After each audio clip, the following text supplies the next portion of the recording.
From UFOs to psychic powers and government conspiracies, history is riddled with unexplained events. You can turn back now or learn the stuff they don't want you to know. A production of iHeartRadio.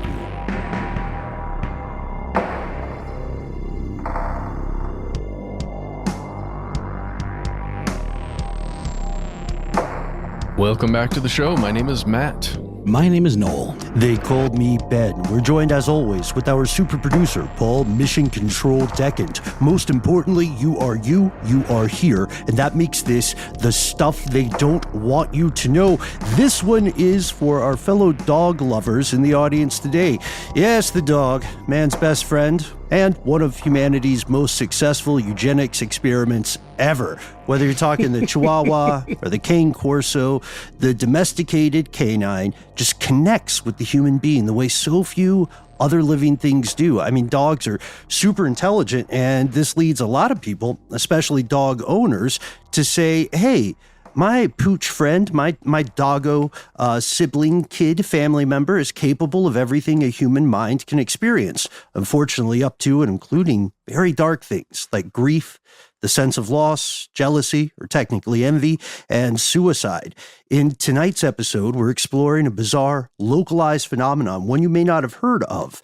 In Scotland, it seems, dogs overwhelmingly choose to end their lives at one particular bridge. Now, had you guys heard about this before we embarked on this episode? Just a little bit, yeah. And I have to say, Ben, I love the idea of this being a night episode.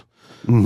This is a nighttime episode. I mean, like just kind of the basics that there is this particular bridge that's very popular dog walking location that potentially causes dogs to do some pretty dark stuff, like you said, or does it, but potentially. I think for me, it's whether or not they choose to end their lives or something, for one reason or another, they're jumping off of a bridge, right?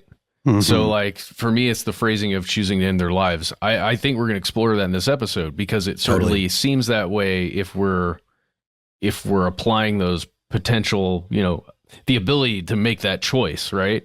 Or anthropomorphizing. Or is it something that they're that's causing them to jump off that bridge for one reason or another? A sudden overwhelming compulsion. Well, I mean, I have to say, I would never really fancied myself a dog person until I've been with my partner now for a couple of years, and she had a wonderful dog named Jude who she'd had since a puppy for like 13 years. And I grew to really love that dog and really experience that love, like realizing how similar it is to the love of a human. So I think with that in mind, it's easy for us to think that goes both ways, and that it feels like it goes both ways. And I think to a degree, there is awareness from the dog's perspective of their masters and certain behavior that's very easy to ascribe meaning to, and much of it likely does, but some of it might also just be like, I want to get fed, and this is how I go about doing that. And I did include a lot of the compelling studies. If somebody wants to reach out and email conspiracies@iheartradio.com, I'm glad to send along studies that do speak to the idea or the exploration of the idea that dogs experience emotions similar to those of humans. For now, here are the facts. There's a place called Dumbarton, Scotland. You probably haven't heard of it unless you're familiar with this story or you live in the United Kingdom or you live in Glasgow. You've definitely heard of it because Dumbarton's about 13 miles as the corvid flies northwest of Glasgow. And like a lot of places near a city the size of Glasgow, this has become kind of an exurb or suburb, if you will. It's a commuter town. So a lot of people will have a job in Glasgow and they'll live somewhere that's a little more affordable, right? Even if it's a bit more of a commute. It's on the banks of the River Clyde. And that the River Clyde's a weird name. Etymology fans, you'll enjoy that later. It's home to a lot of history. Once upon a time, it was the capital of the ancient kingdom of Strathclyde. Get it? Astride the Clyde? Basically it means valley of the Clyde. And etymologically, Clyde can be traced back to a word that means river. So the River Clyde is the river, as far as we can tell. But okay, so it's old. Humans have been hanging out there and peopling at least back in the days of the Iron Age, and that's kind of normal in Europe, in Western Europe, because, in Europe, 200 miles is a long way. In the U.S., 200 years is a long time. You go there, you'll have a wonderful time. There's a lot of beautiful scenery. There's a wonderful castle. There's a lot of old buildings. But these days, the town is not famous for its views of various locks. It's famous for one unfortunate structure, the Overtoun Bridge, or Overtoun Bridge. We'll just call it that, spelled Overtoun. And it's not to be confused with the Overton window. That's something very different. This is a bridge, and it's also spelled differently. It's very weird to take a look at this bridge for the first time if you've only read about what this bridge is and what it's purported to do. It is in the Gothic style, and when you look at it, it's pretty striking. For me, it's very castle-like, which, harkens back to some of the Gothic buildings of the time that you were just speaking about there, Ben. And it had a really cool designer, right? Yeah, it's designed by this landscape architect named H.E. Milner. And Milner created this. Well, it takes a while to assemble these things, obviously. It was designed by him, but it was completed in 1895 as essentially an incredibly fancy driveway. And to your point, Matt, about the description of things versus how they actually look, pictures of them, it does remind me of the first time I saw the Tower of London, and I thought, impressive, old. I get it's a big deal. Is it a tower? And I was like, it must just take fewer stories back then to be a tower. You know what I mean? They were like, over 3 stories. Woohoo! Give this guy a blue ribbon. But it's a narrow thing that protrudes skyward, I guess. But you're right. The barrier to entry for towership was a little bit lower back then. Yeah. Yeah. You're still not going to like this bridge if you're afraid of heights, though. Oh no! Oh no! Yeah. Oh no! Because it goes. It's not super duper long. It's a walkable bridge, but if you look over the edge, or if you see it from above and you look down, you'll see that it's 3 arches, basically, and the main arch in the middle goes over a huge steep drop. It's 50 feet straight down to something called the Overtoun Burn. Another confusing name, the Overtoun Burn is a small river. Burn is a weird thing to call a river, but, we don't make the rules for Scotland, nor should we. And you might get that, sort of vertiginous vertigo feeling when you look over and see the drop. But if you were to exit the bridge yourself over the edge, you would have to make an attempt. It's not like a swingy rope bridge. It's very stable. And as far as anyone can tell, multiple folks have examined it over the years. It's made of normal stone. There are no specific anomalies in its construction or chemistry. We can spend a little time on the acoustics later as well, but it's a bridge. It's a nice bridge. It's a regular bridge. People walk their dogs there. Tourists go there all the time. It looks really nice. It does. It does have that, it's sort of covered in some lichen type overgrowths, I guess. So it does have kind of an old timey look to it because, it is. Surrounding it is quite beautiful, very lush green spaces. And this, all tracks for being a pleasant dog walking situation. A lot of times the dogs aren't even leashed, and they're sometimes able to kind of frolic around in some of the adjacent areas, and maybe hopefully if they're doing their business on the bridge, their owners are kind enough to pick it up, but they could also go down into the woods and sow their wild oats. That's not the expression, but you know what I mean. Yeah. And walking a dog off leash now, knowing what we know, is a really bad idea. So if you ever plan on going out there, please leash your dog. We're going to get to that a little later about leash law in that particular area. But yeah, just be careful. In general, if you're in an area with a lot of humans, honestly, a lot of other animals, or you're in an area that's unfamiliar territory to you and your pooch, you should have your dog on a leash. As a matter of fact, unless you have a working dog or a farm dog of some sort, then have the dog on a leash. Here's the issue. According to the legend, which is kind of recent, since the 1950s, locals have been referring to this not by the name the Overtoun Bridge, but by a couple of more distressing street names, the Bridge of Death or the Dog Suicide Bridge. Because again, according to the story, canines in particular have difficulty with this crossing. For the better part of a century, they've been purposely jumping from the bridge, often to their deaths, with no rational explanation. So what is going on here? Is a bridge driving man's best friend to quote-unquote suicide? We'll dive into it after a word from our sponsor.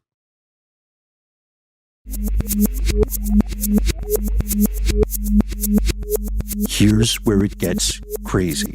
All right, first we have to look at the sources. We know that local legends sometimes don't have the same rigorous scholarship you might expect from other stories, right? Because people are communicating this orally and becomes part of folklore.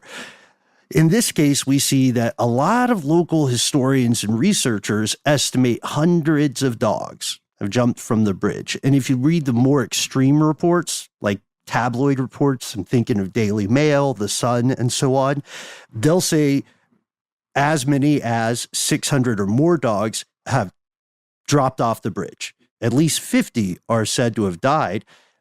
But the deal is there are multiple confirmed incidents of jumps and deaths. Like, it has happened multiple times. It has been reported in multiple outlets.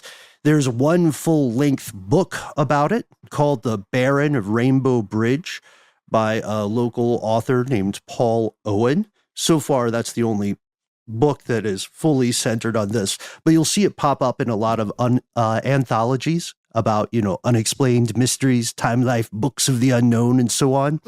So we don't know how many dogs have jumped, but we do know they have. Had you guys heard of this idea of Rainbow Bridge being associated with dogs passing into the afterlife? Yes. I had not until very, very recently. Obviously, isn't the Rainbow Bridge also something of Norse mythology, or it certainly at least is in the Thor movies? Mm-hmm, yeah.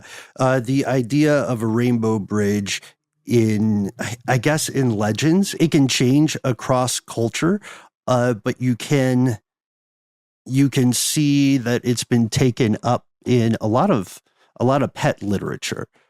Like when it's just this side of heaven, a place called the Rainbow Bridge. When a very beloved pet dies, the pet goes to that Rainbow Bridge. And it was inspired from a Norse poem to help Danish people mourn the loss of animals. Got it. That's my understanding. No, that sounds right. I mean, not to get too morose about it, but the dog I was referring to earlier, we recently had to have put down due to some serious cancer that had spread and gotten just completely to the point of causing quality of life to go seriously downhill. And a really great organization called Lap of Love that I think is national. They'll come to your home and help transition your animal in as peaceful and I guess comfortable a way as possible. And the lovely doctor who did the procedure for us, for Jude, wrote us the loveliest letter, a handwritten letter, and referred to, Jude finding her way across the Rainbow Bridge. And I'd never heard that before. That's why I highly recommend Lap of Love whenever anybody asks me about putting having to help a pet move on. It's just much less scary for them when they're in a familiar place rather than be taken to a veterinary office. No, and actually, Ben, talking with you is part of what made me really realize how important that was, because just the stress and trauma, especially with a dog who's maybe lost the use of her legs or whatever it might be, having painful, things that moving just becomes really, really difficult and painful. And we were able to kind of have her in her favorite spot, like on a sunny day with like light coming through, with actual rainbows shining through some of these little rainbow things we have in our house. And it was really lovely for lovely being a tricky term, but for what it was, we really were able to make it a peaceful, family kind of, nice situation. So second that, really wonderful organization. Mm-hmm. And, the quality of life thing has, unfortunately, that dilemma has come up for a lot of dog owners who have encountered this phenomenon at Overtoun Bridge, because we know that sometimes dogs do survive this plunge, but many of them suffer terrible, terrible injuries such that their quality of life is just not worth it. So to put the animal out of pain, they have to be euthanized. Others struggle to survive and perish soon after their injuries.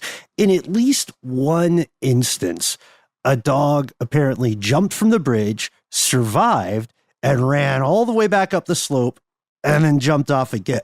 So that dog had some vinegar to him. Interestingly enough, there's not another spot like this in Dumbarton. There's not another spot like this in Scotland. As far as we could tell, there's not another place like this in Europe, at least with this specific threat to dogs. It seems to be unique.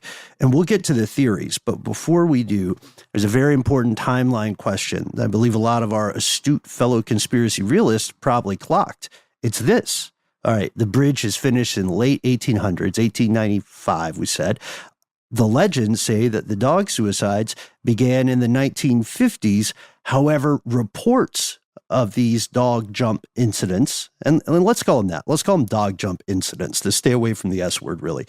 They didn't really hit the news until the early 2000s, to like 2003 or 4.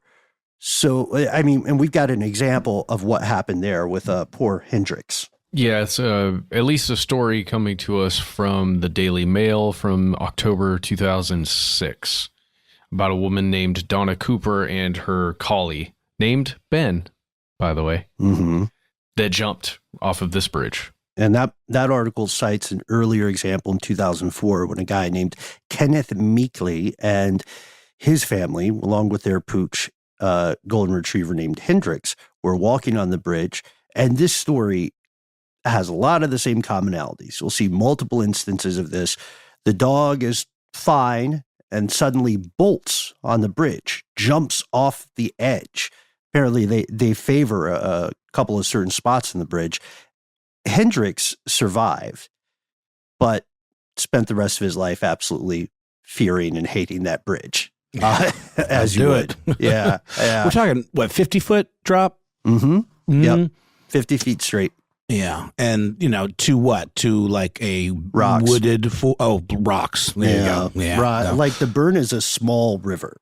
So there's not enough water there to cushion an impact.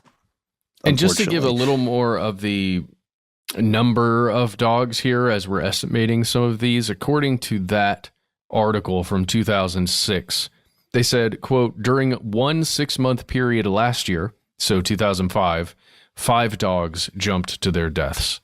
So if that's, half a year, 5 dogs, there's a good chance that there are way more than maybe are even reported. But those are the ones who died, right? Who jumped to their deaths. So there may have been many more that jumped and hurt themselves. And it continues. I mean, if we fast forward to 2014, then we see Alice Trevorrow, who was walking with her dog, a cute little Springer Spaniel named Cassie. She reported a similar experience. And we've got a full quote here that comes from one of the anthology books I mentioned, Unsolved Enigmas, which was written by Sam Pilger and Leo Moynihan. Now, I'm not sure if he's related to Bobby Moynihan from Saturday Night Live. I don't know why I said that. Like, that's the first detail people are going to ask about. We don't know too many other Moynihans, What does Bobby think? That's not a super common name. Where is Ja Rule? We need him to weigh in. We need him to give us his wisdom, to bestow it upon us. So in 2014, Alice Trevorrow is walking her Springer Spaniel Cassie, and had her own report of a strange incident on Overtoun Bridge. She had this to say: I had parked up, and as she is so obedient, I didn't put her lead on. Me and my son walked toward Cassie, who was staring at something above the bridge. She definitely saw something that made her jump. There is something sinister going on. It was so out of character for her. And this is from that book that you mentioned, Ben, Unsolved Enigmas. I think the telling part here, coming from a dog owner who maybe has no skin in the game per se, to make a case for something sinister at play. It's just the fact that this was out of character for the dog. Like owners know their dog's behavior and know what spooks them, and, probably whatever would have done something like this to elicit such a reaction, you'd think would be noticeable. Right. Yeah. Okay. So that's the problem with the timeline too, the macro issue.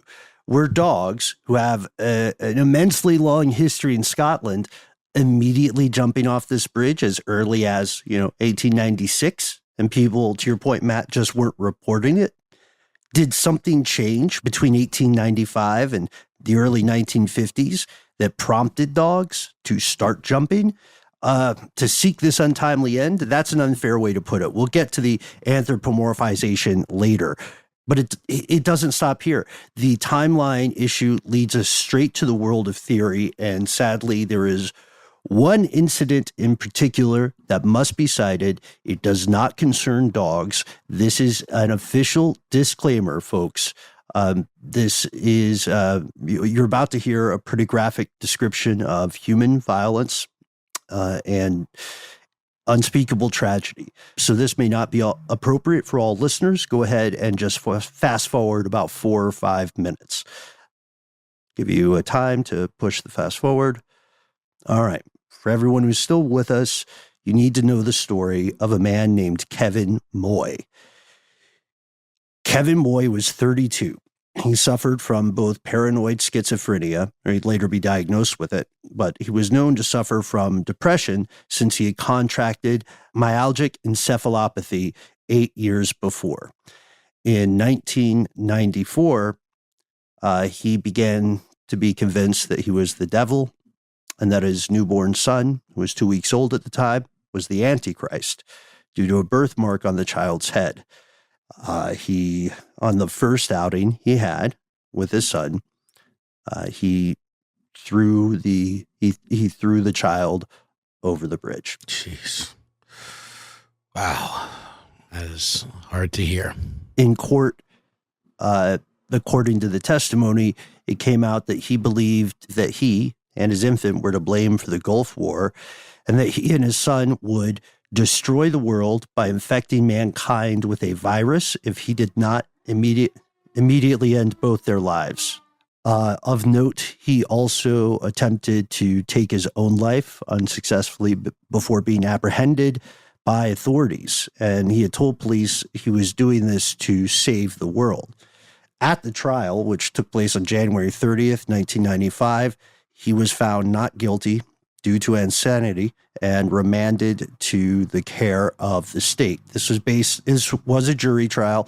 It was based on the statements of 4 different psychiatrists, and people were asking, why did he choose this bridge? Moy believed that the location had a dark ancient history dating back to the age of the Druids. And this tragic incident leads us to the first theory, which is actually surprisingly popular among the locals. It's the concept of the thin place. Have you guys ever heard of thin places? No. Yeah, it's where sounds spooky. Well, imagine the Rainbow Bridge that we were talking about between Midgard and Asgard, right? Between the spiritual plane or the godly plane and our earthly realm. Imagine that Rainbow Bridge, except it's really short. And that would be a thin place, in my opinion, at least. You only got to take a few steps, and then you've crossed the entire Rainbow Bridge. Yeah, a thin place. You can see this in Stephen King novels. You can see this in so many works of fiction. The idea that there are certain places that can function as a nexus between the unseen world and the world of the day. This is why so many folkloric depictions of encounters with otherworldly forces take place at like crossroads at midnight, right? Or at a certain glade when the stars and the moon are right. The concept of the thin place going across cultures is still, it's something that's very strong in Celtic myth as well. There was one old Celtic saying that was weirdly enough found its way into New York Times that says heaven and earth are only 3 feet apart, but in thin places that distance is even shorter. So in this theory, 1, thin places are real. And a lot of people still believe some version of that. We'd love to hear your personal experience with this. And 2, dogs, by nature of their superpowers of sensation, are somehow more sensitive to these than the average person. So this would lead us to 3, the idea that in an attempt to cross over that very short rainbow bridge, like you're talking about, Matt, to the other side of the thin place, dogs are leaping toward what they perceive as the other side. No evidence exists to prove anything anomalous about this location as far as scientists are concerned, but it's still a belief that people are having. And doubtlessly, if hundreds of dogs have indeed died as a result of this over the years, then doubtlessly at least a few times, somebody told their kids, Buster's body may be here, but he crossed the rainbow bridge, because you want to do what you can to help your kids navigate that kind of grief. This is a downer episode. Now, obviously, not everybody agrees with this concept of a thin place existing in the first place, I guess. They would say in the first place, places are generally of the same spiritual thickness, but that's not the only explanation. One guy who disagrees with the thin place concept is that author we mentioned earlier, Paul Owen. In his work, Paul, and later interviews as well, Paul doesn't agree that a thin place is responsible. Now, he believes that there are thin places, old standing stones and things of that sort, but he doesn't think the bridge is one of them.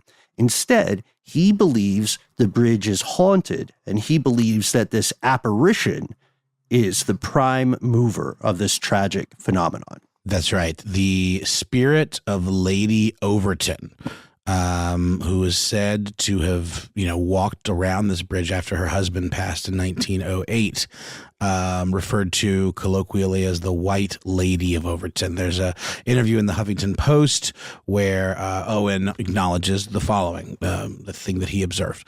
I was up there one summer's day and I felt a very strong jab, like a phantom finger, twice in my back. It was the sensation you get when you fear someone might push you over the edge of a train platform. It's a very strange place. One of the things peculiar to the location is that it can seem very peaceful and tranquil, but it can turn at a moment's notice. All right, so weird vibe, and felt like someone poked him in the back. Of course, that could also be 100 other things, right? It could be a perceived sensation. It could be a twinge of a back muscle.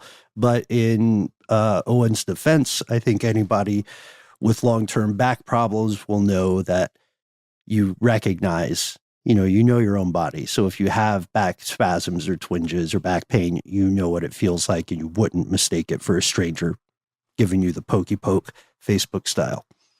The hokey poke. Missed it. Too late. Move on. All right. So, we talked about it a little bit at the beginning. Let's go back to just how close this bridge is to the Overtoun house. The large, ornate, again, like Gothic style mansion, let's call it, that's sitting right there. And it's literally, if we're talking about how short the Rainbow Bridge is, it's a crazy short walk from the front door of that house, or I guess the main entrance of that house, to where this bridge is. It's a really fancy driveway. You're right. No, you described it perfectly, Ben.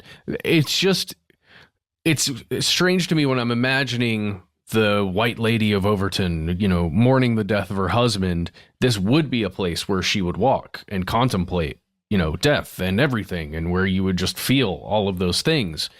And if, we've talked about it before, we just talked about it in Fortnite and Roblox about residual energy, if that exists, right? If someone's intense energy experience in one physical place could possibly remain there in some way, and if it can, then this would definitely be a physical location where that kind of energy would linger, let's say. Yeah, so I may not be the best person to unpack this with everyone, because I do, despite all the science I've read about this, I do inherently have a predisposition that causes me to believe there can be vibes left.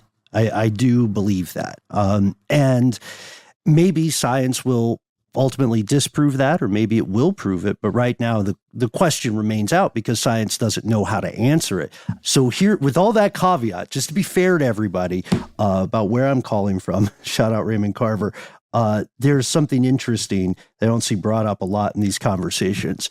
So if there is a ghostly entity, and this ghostly entity is somehow causing, through its existence or through its intention, these deaths or these jumps, then why haven't any of the other countless thousands of people who doubtlessly died in that area over centuries had the same effect?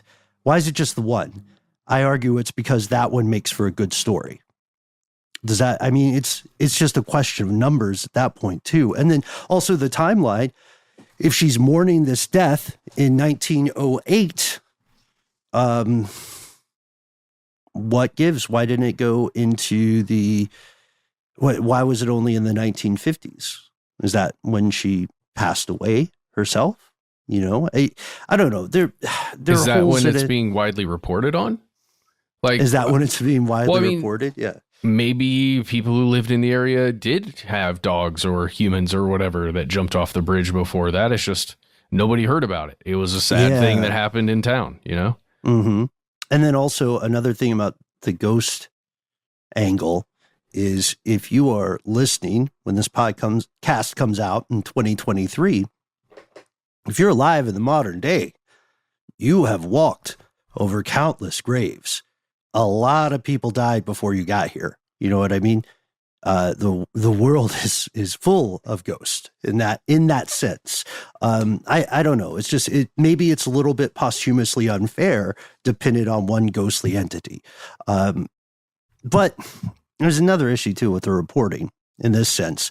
In a lot of reporting out of England, I'll say, you can see these comments that I'll defer to you guys. I don't think they're meant to be dismissive or derogatory, because they're always very careful to pull quotes from people living in Scotland when they say stuff like this. But you'll almost inevitably see some sideline thing that says there are a lot of superstitions, paranormal belief. These people in Scotland live a step closer to the supernatural than the rest of us. And I don't know. It feels like it's a way of kind of othering a culture, if that makes sense. Yeah, but look at pictures of the Overtoun house. If you grow up playing around that place and you look up at some of those second-story windows, third-story windows, they've got the drapes like half closed. They're open, right? But they're just creeping in on these old window panes. It doesn't matter if there's somebody in there just hanging out reading.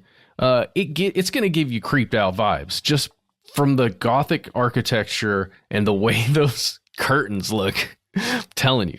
Yeah, you have probably been mistaken for a ghost at some point in your life, folks, depending on where you hang out, right? We're all someone else's ghost at some point. But yeah, that's a really good point too, Matt. And we've got a quote that came from The Independent from Alistair Dutton, who was a local taxi driver at the time of this interview.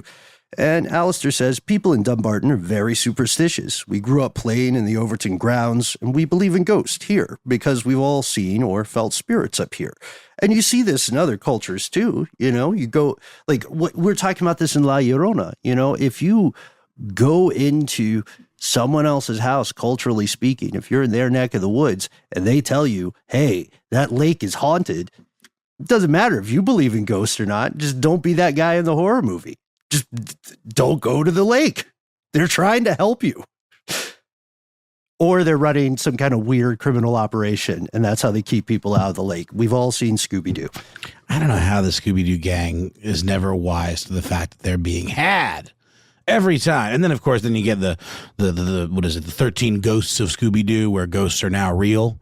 Yeah. Also, I believe in a pup named Scooby-Doo, there's some real spooks as well. But in the original series, always a creepy old man or some grifter trying to pull a scam. Because they were all just high. That's how they kept continually falling Not for it. Velma. Velma's on the straight and narrow. Come on. She's Even functional. Velma? She's functional, but she parties. Fair enough. So now that we've cast aspersion upon the moral standings of Scooby-Doo, we should probably answer one of the questions that we imagine naturally came to you, our fellow listeners here. What about the people who actually live in the Overtoun house? You know, like to your point, Matt, is it some like really creepy guy who just vaguely says mean stuff about dogs? Is there a Gargamel in there with dogs as the Smurfs? Not really. It's a guy from Texas. Yeah. Isn't he part of the church or something? He runs a charity to help women in unfortunate situations. From the Overtoun house? Well, that's where he lives. He and his family live there. But his job, at least at the time at the interviews, was running this charity. Wow. Charity must be going really well. Wow. Where did he make his money? Okay. Anyway, that's just a really expensive looking house, y'all. That's all. It is. It's a castle. It's definitely something that the only way most podcasters could buy it is if they teamed up and made like an Instagram hype house and had 15 roommates. No, if they verboed it for a day and a half. That's how you get it. What is verbo? What is verboing? Oh, I don't. What, renting the house for whatever? What's the really popular one? I'm an Airbnb or whatever. Oh, it'd be like that. Right. That's how you get it. Okay. Okay. For a day. Yeah. But his response, is, "Hey, Scotland's weird, man. It's got some spiritual We invented vibes." golf. Yeah, I mean, come on, what kind of people do that? Yeah, Bob Hill says exactly that. He says, there's a lot of the supernatural here. It's very common in people's lives. And then he says, Overtoun, the Overtoun area in particular, is, quote, more spiritual than other parts. That's Texan pastor Bob Hill.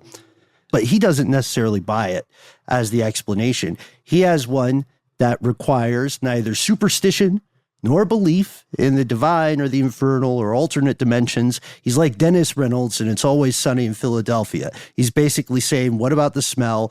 You haven't thought about the smell, which leads to our next possibility. Gotta say, I like the idea that Texas pastor Bob Hill is Bobby Hill from King of the Hill, all grown up. Mm-hmm. and having found God. And also, it kind of jives with his whole showmanship in the character. God, I'm sorry, guys. I'm just getting excited about the new King of the Hill series coming out.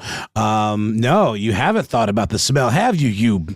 Which leads to our next word. Yeah, which leads to our next possibility. We're going to pause here for a word from our sponsors, and then we'll go to the last big theory, which, as we'll find, may not still explain what's going on at Overtoun Bridge.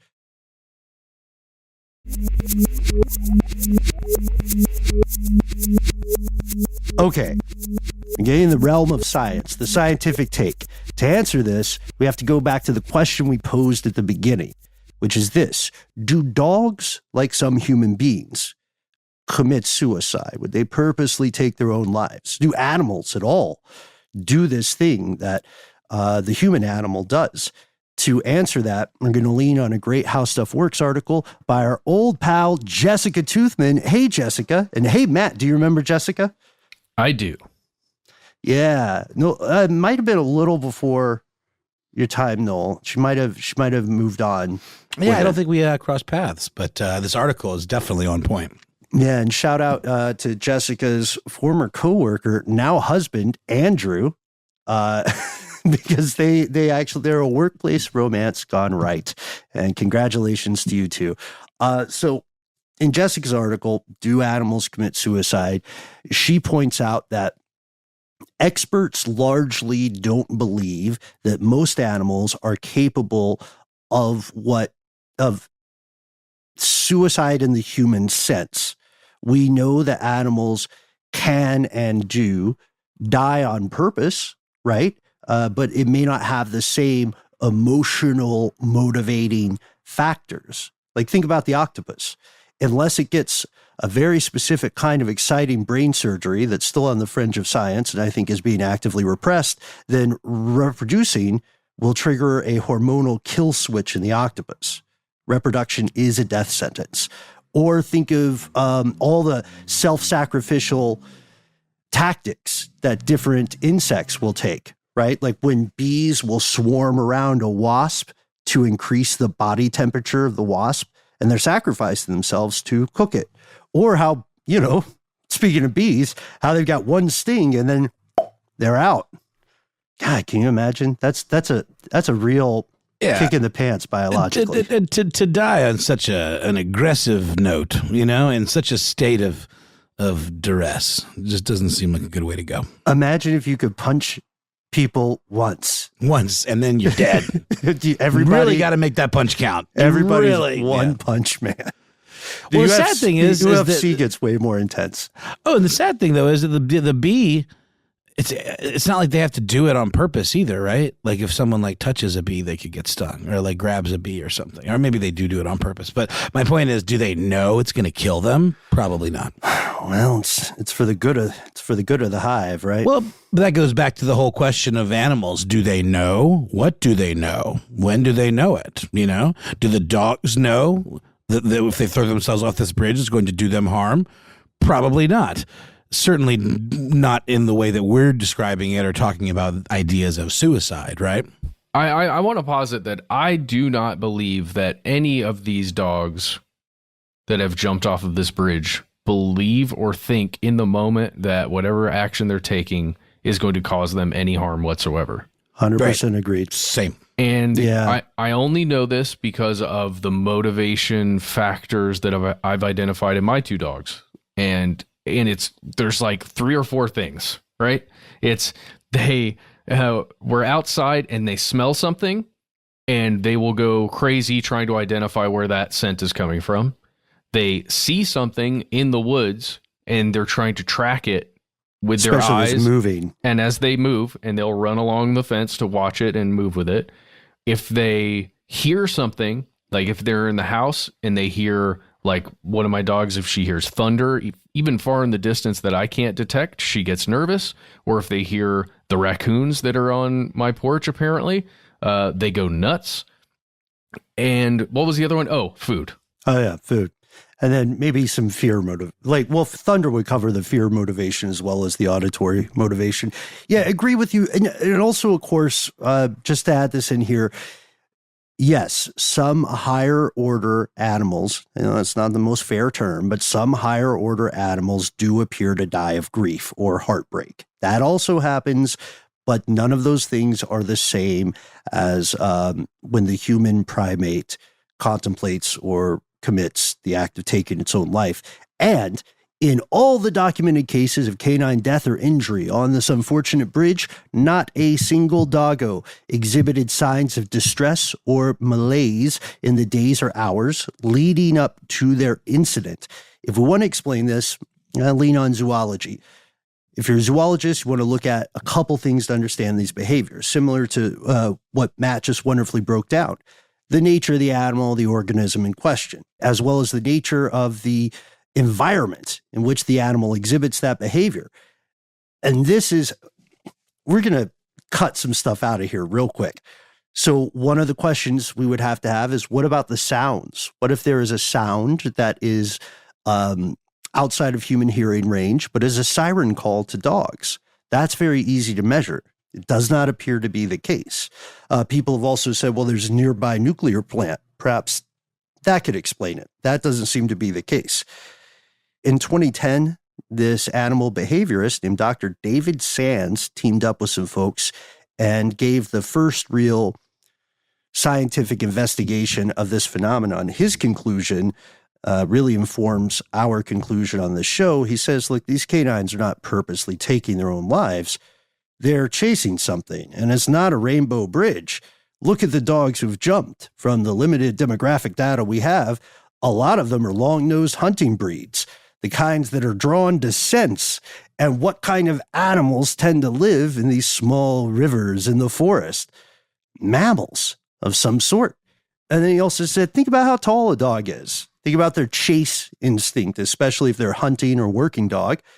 They don't have the visual perspective to see that the ground has dropped, right? The last time they remember the ground, it was entering the bridge, and there's this slope. So to them, from their perspective, the bridge is over level ground. They're just on a weird part of the ground that happens to have these two walls on either side. So they don't clock that there's a 50-foot drop, and these smells are coming up from the river, thinking of things like minks. That one gets brought up a lot. Minks or pine martens, right? Or, I don't know, field mice. Insert any large prey mammal here. What would you do? You're walking by and you smell it. And as far as you know, it's just over the side of the wall. I think this is extremely valid. Again, if you look at pictures of this bridge and consider how short it is in length, and then also look at what the bridge looks like as you're entering onto it. If you are at a dog's height, doesn't matter how tall your dog is, like a little Scottish Terrier to a Dalmatian, at that height, walking along, it doesn't look like there's a drop-off at all. So, if you can just imagine, the dog would have no sense, as you said, Ben, that there's a 50-foot drop after that. No matter which side you enter that bridge from, it doesn't look like there's a huge drop there. And that's because of how relatively far out onto the land that bridge stretches. Mm-hmm. Yeah. And again, it's a short bridge, as you pointed out. There were some hunters, I believe, who originally said, well, I've been here for quite some time. There's no mink in the area. But that was disputed by a guy named David Sexton, who joined Dr. Sands in this investigation. And Sexton said, hey, one end of this bridge in particular has nests of minks and squirrels and mice, and they all produce smells. So this seems to be, at least for my money, this seems to be the most likely theory, because it requires us to prove the smallest amount of things. The first two theories rely on cultural interpretation and, frankly, a couple things modern science can't measure yet, let alone prove. But the third still needs some additional testing, to be watertight or to pass the sniff test. Oh, very nice, man. Water is really terrible. Important as well, because I watched a short documentary on this from a little while ago, a guy named David Sands.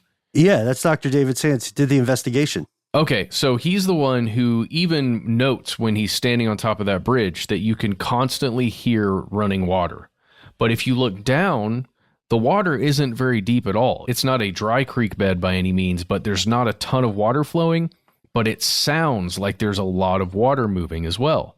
So I'm also imagining that if the dog even understands in some way that there's a drop there, the sound may trick them into believing that there's deep enough water for them to jump into water the way they maybe have in the past. Splash around. Have a good old time. Totally makes sense. I mean, this is the thing. In the meantime, people are learning to be more careful with their canines around this area, more careful with their pets. Overtoun Bridge is not a bad place. It doesn't have a bad vibe. It's a beautiful piece of local history. Tourists, pedestrians, and canines go there all the time. It's just, keep your dog on a leash, especially around that part, around any drop like this. Because if the scientific causes are the explanation, and again, they seem the most likely, then it would mean that logically, this place is probably not unique just because of the geography. Well, and talking about smells, I mean, things around bodies of water, or as we know, like after it rains, like smells kind of carry further. So if you're in a very like moist climate, like Scotland, you're surrounded by running water and all of this greenery. Those smells for certain types of dogs, are going to be very tempting. Guys, I think I may have found it. And you're right, Noel. The American mink is an invasive species in Scotland. Okay? Okay. It arrived in late 1920s, so early 1930s. I like this. Go on. Right? There were deliberate releases of mink and breeding that were occurring in 1956. Okay. The mink population, this is according to invasivespecies.scot. So Scottish invasive species. What, guys, it's right around They've got the time. British #1 and the mink #2, right? As far Yes. as invasive species. I'm just pointing this out to say maybe this was an invasive species around that time when we started hearing about things jumping off that bridge, right? Oh, and there's another really interesting thing. In 2004, there was one of the first mink control projects that was in Aberdeenshire. Guys, what if the dogs just started picking up on this mink smell for the first time, right? Around that early window. I think it's great. No, it's really helpful with the timeline for sure. And you know what else minks are known for? Their musk. Oh. Mink musk is actually a profitable product. If you type in mink musk, you get all kinds of entries for like websites, Minnesota trapline products, for attracting other minks, mink musk, mink glands, for sale and all of that stuff. They are known for excreting a very potent aroma. Mm-hmm. Which is how they come up as usual suspects. This is what we think is the most likely explanation. It doesn't exactly have to be minks, but there's some compelling circumstantial evidence that they could be the culprit here, unwittingly. So, with that in mind, we want to hear your stories. Do you think this explains it? Do you think there's something else out there? And most importantly, does your neck of the global woods have any other similar unusual places? If so, let us know. We can't wait to hear from you. We try to be easy to find online. We are. You can find the handle Conspiracy Stuff on Twitter, YouTube, and Facebook. Also, check us out on Instagram, where we're doing all kinds of fun content, that also some of which ends up on YouTube. But you can find us on Instagram at the handle Conspiracy Stuff Show, as well as on TikTok, where you'll also find some of those fun little breadcrumbs of content. Absolutely. Guys, can I add one more mink thing before I tell people how to call us? Please. I'm sorry to keep going on this. For the love of God, please. No, make it up. Going back to Dr. Sands, who tested the sense of 3 different animals, Ben, that you mentioned. What was it? It was mink, squirrels, and mice, I think. He admits it's unscientific testing. It's not controlled testing. But in his tests with 10 dogs, where he released them, there are 3 different scents the dogs could go to, mice, squirrels, or mink. 7 out of the 10 dogs went directly to the mink scent, which just is an unscientific way of showing that these dogs of all different breeds tend to at least be most interested in the mink versus the other 2 scents. Just putting it out there. Cracked it. But Matt, if anyone else has anything to add to this theory, what are some other ways they can reach out to us if they don't want to do the whole social media rigmarole? The rumors are correct. You can reach us any time of night or day, if you're one of those, at our phone number, 1-833-STDWYTK. You'll hear a beep after a familiar voice, or we hope it's familiar at this point, after which you'll have 3 minutes. Those 3 minutes are yours. Go nuts. Give yourself a street name, an AKA, a moniker that you've always wanted. Tell us what's on your mind. Tell us whether we can use your name and or message on the air. Most importantly, if you have ancillary links, if you have pictures you want to show, if you want to go into more detail than 3 minutes gives you, then you can contact us at our favorite way to be contacted, our good old-fashioned email address. All you have to do is drop us a line where we are. Conspiracy@iHeartRadio.com.